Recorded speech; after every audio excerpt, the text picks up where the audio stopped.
Hello, my friends from all over the planet. I hope you're all well and safe wherever you are.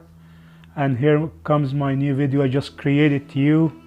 If it is the first time for you to visit my humble channel, my name is Ahmed Klawi, and I'm a tour guide. I've been working as a tour guide Egyptologist for over than 20 years all over Egypt, especially between Luxor and Aswan, mainly on the Nile cruises.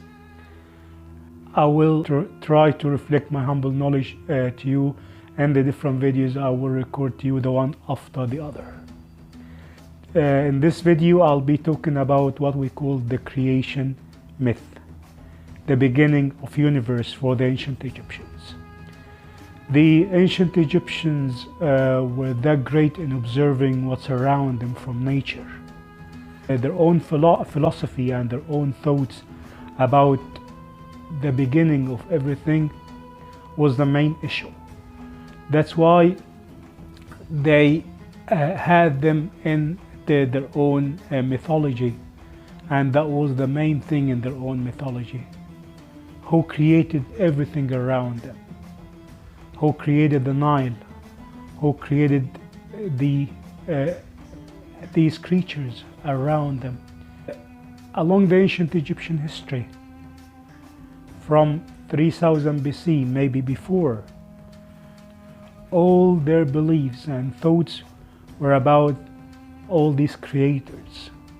Yes, there were several deities, but they believed again in one God, and even the image of the God was in all these deities were there a generation after the other, and they dedicated these temples to them. They had four main myths, four main theories as we call them, and they've been told in documents on their temples, and they were as follows. The one of Un, which is the ancient Egyptian name of Heliopolis. The one of Memph, which is the ancient Egyptian name of Memphis.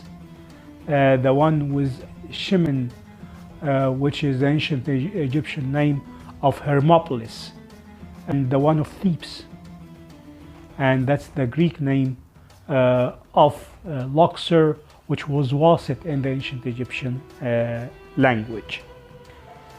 Yes, they had different versions, but they had common things in between, several or different creators, different deities, but the common thing that the beginning of universe, or before the beginning I mean, everything was dark, the whole universe was chaotic, and in the middle of this chaos, or in this universe, there was like a vast universal eternal ocean they called Nun. The beginning of everything was by God Atom, let's say so, not to confuse you, because as I told you there were several versions. God Atom was the he-she, or the one who created himself by himself. And the top of a mound looks like a pyramid, and they called it Ben Ben. That was in the middle of the universal ocean. It was in 6 days. On the 7th day, he ascended the throne of universe on the top of the Ben Ben. He was the one who created the first 8 elements, the angels whom they carried the throne of universe for him. When he created himself by himself, he spread all his light all over the universe. After it was dark, his light scattered all over the universe, and he gave the universe power, energy, and lights with his rays. And some names, it was Atom, and it was in the form of Ra, and even in some other theories they were combined together to be Ra atom. Then he created the first generation of gods in the universe, and they were god Shu and goddess Tefnut. According to the theory, according to the myth, he created them out of his breath. As he breathed, he had Shu out of his breath, and that's why he was the space and air drought god. He spitted Tefnut. The name of Tefnut is the wet sky or the humid sky, or the spitting sky. They, as I told, they were the first generation of gods or deities in the ancient Egyptian mythology. As they were the first two elements, Shu and Tefnut, they married each other and they give birth to Geb and Nut as the second generation of deities for the ancient Egyptians. Geb was earth god, Nut was sky goddess. And according to the theory, it tells that they were one. They were stuck, connected to each other, combined to each other. What happened? God Shu, the creator, or the one who was Tefnut, the one who gave birth to them, he splitted them from each other, isolated them from each other.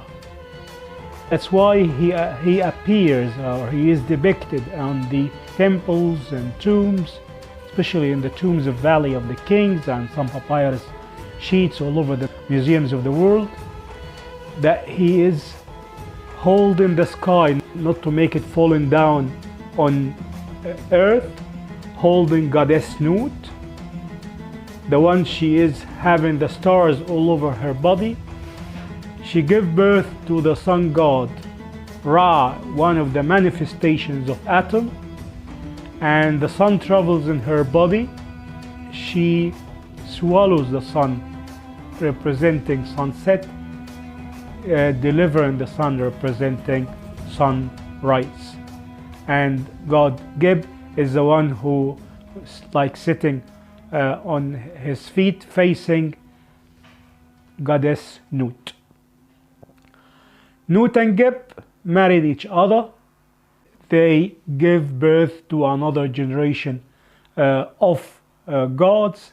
They were very, very important gods and goddesses for this generation, as they were Isis and Nephthys, the two sisters, Osiris and Set, the two brothers. According to the story, Osiris was the one who taught the Egyptians how to put the seeds in the lands and how to cultivate the lands, give fertility to all the lands around the Nile Valley, by the Nile Valley. That's why he was the god of agriculture and fertility. God Set was the god of the arid desert. Goddess Isis, which the original name is Iset, she was the lady of the black silt, the silt of God Osiris. That's why she was his wife, and she married Osiris. Nephthys was always the good sister and assistant of Isis in different situations. Set didn't like his brother, because everybody loved Osiris because of what he did to the ancient Egyptians, bringing them everything good, and that's why he wanted to get rid of him, to take over, because he didn't like the commandments of God Atum or God Ra to make Osiris the ruler and the one who's taking care of the people. That's why they had another story, the ancient Egyptians I mean, which is another myth even, which is the myth of Isis and Osiris. It is called so. A part of it is a struggle between evil and good, and this is what you're going to know in the next video.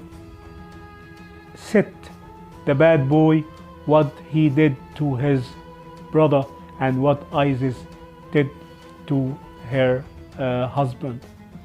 I hope that you enjoyed the video. Waiting for your suggestions and your comments. Thanks for joining me. See you in the next video, and the myth of Isis and Osiris, with love, peace and happiness. Thank you.